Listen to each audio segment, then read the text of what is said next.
नमस्ते divine souls, आप सबका स्वागत है स्पिरिचुअल स्वर्णात्री की यूट्यूब चैनल पे। ये चैनल एक स्पिरिचुअलिटी एंड हीलिंग पे है। I am Swarna, I am energy based dealer. पिछले 6 साल से मैं एनर्जी बेस्ड मॉडलिटीज़ में प्रैक्टिस करती हूँ। एंड जो भी नए सब्सक्राइबर्स हैं, थैंक्स अ लॉट, मेरे चैनल को आपने सब्सक्राइब किया। आप मेरे बाकी सब भी वीडियोस देख सकते हैं, आपको बहुत सारी इन्फॉर्मेशन एंड नॉलेज मिलेगी स्पिरिचुअलिटी एंड हीलिंग पे। तो thanks a lot again for subscribing my channel. जो जो जिन्होंने भी मेरा चैनल सब्सक्राइब किया है पिछले कुछ दिनों में, उन सब का भी बहुत थैंक्स। आपने मेरे वीडियोस को लाइक किया। And thank you for emailing me. जितने भी लोगों ने मुझे ईमेल करके अप्रिशिएट किया, I am really feeling blessed that कि आप सब मुझे ऐसे ब्लेसिंग्स देते हैं।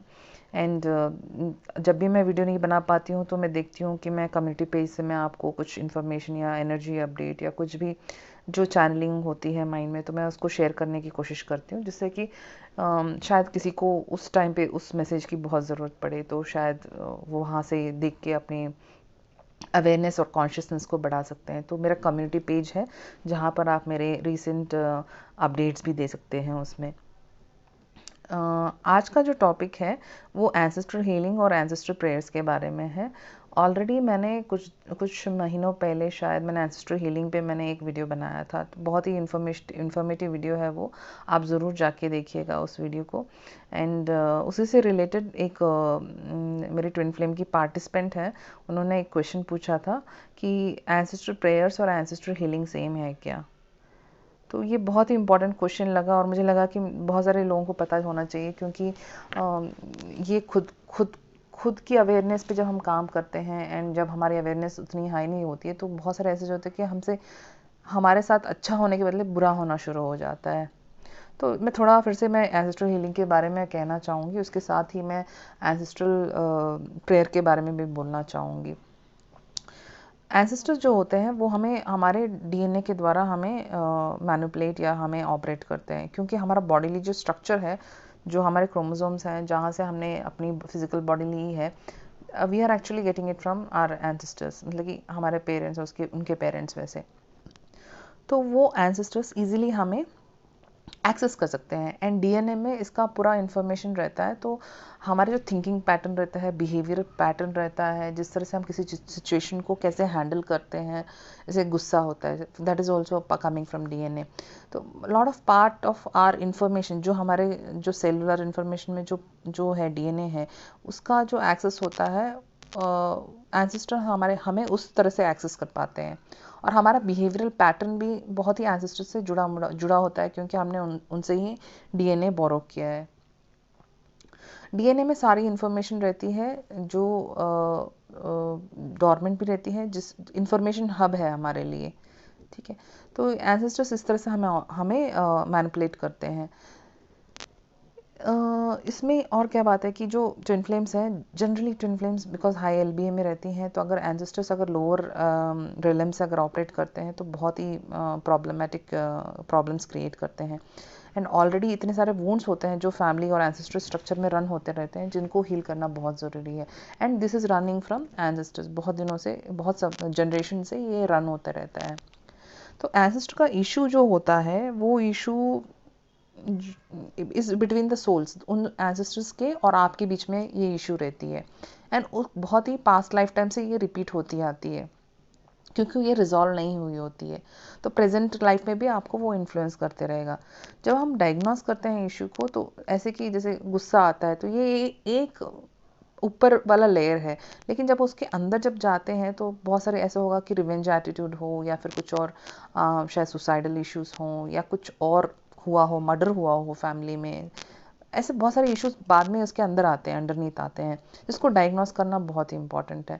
जब हम अपनी प्रेजेंट, जब एक क्लाइंट अप्रोच करता है, तो उसकी प्रेजेंट लेवल की अवेयरनेस पे उसको इतना ही पता होता है कि उसे कुछ प्रॉब्लम है और फैमिली में कुछ चल रहा है, इतना ही उसे पता होता है। लेकिन उसके डीपर का जो होता है, उसे उस रूट कॉज पे, मेटाफिजिकल की जो रूट कॉज होती है, उस पे जाना बहुत इंपॉर्टेंट है। नहीं तो इशू का सोल्यूशन नहीं मिलेगा, रिजॉल्व नहीं होगी चीज़ें। जब हम एंसेस्ट्रल प्रेयर करते हैं, एंसेस्ट्रल प्रेयर करना बहुत ही सेफ है कि आप अपने एक ग्रैंड पेरेंट्स से या फिर जितने भी आप जनरेशन्स को कनेक्ट कर पाते हो उनसे जस्ट प्रेयर करना और उनको प्यार भेजना और उनसे फॉरगिवनेस मांगना।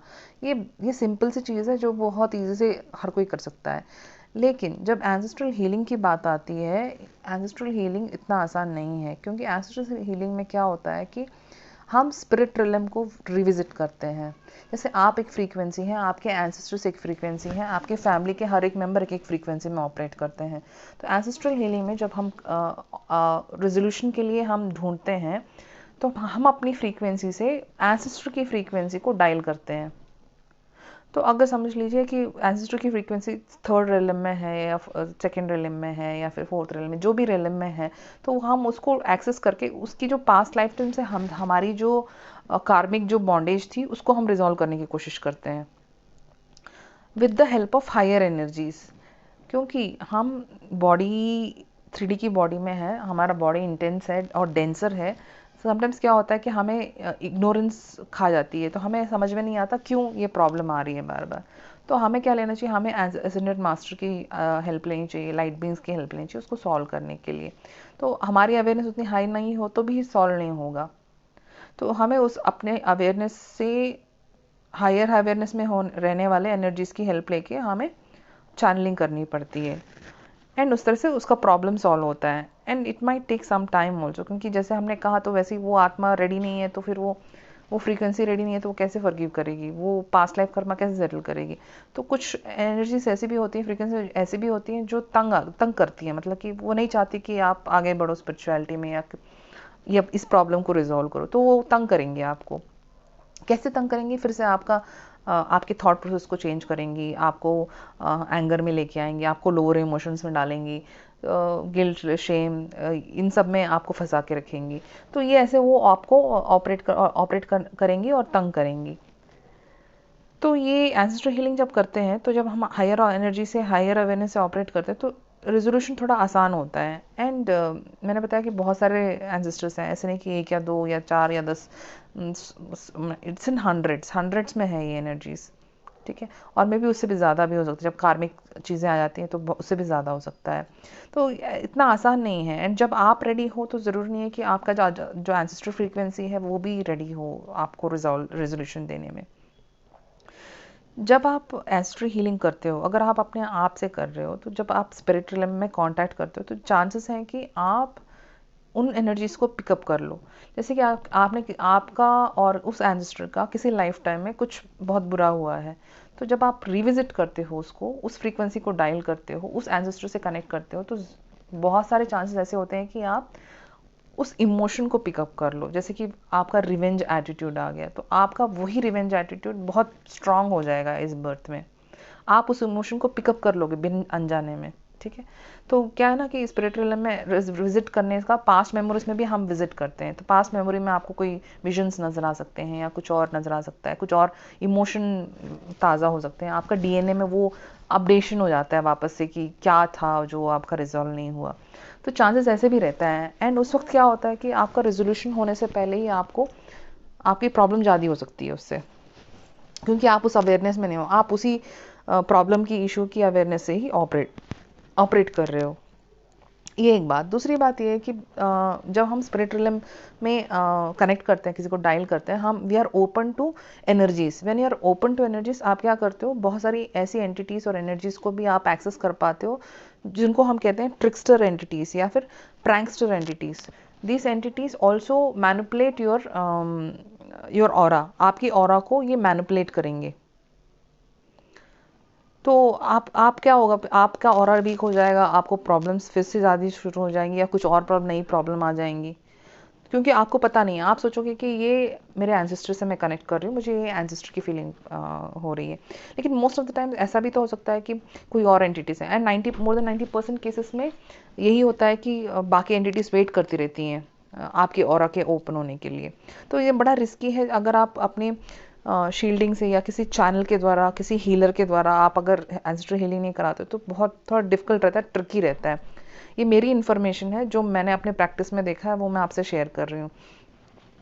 तो आपका ऑरा उस एनर्जी से स्टक हो जाता है एंड वो आपको ऑपरेट करने ले जाती है।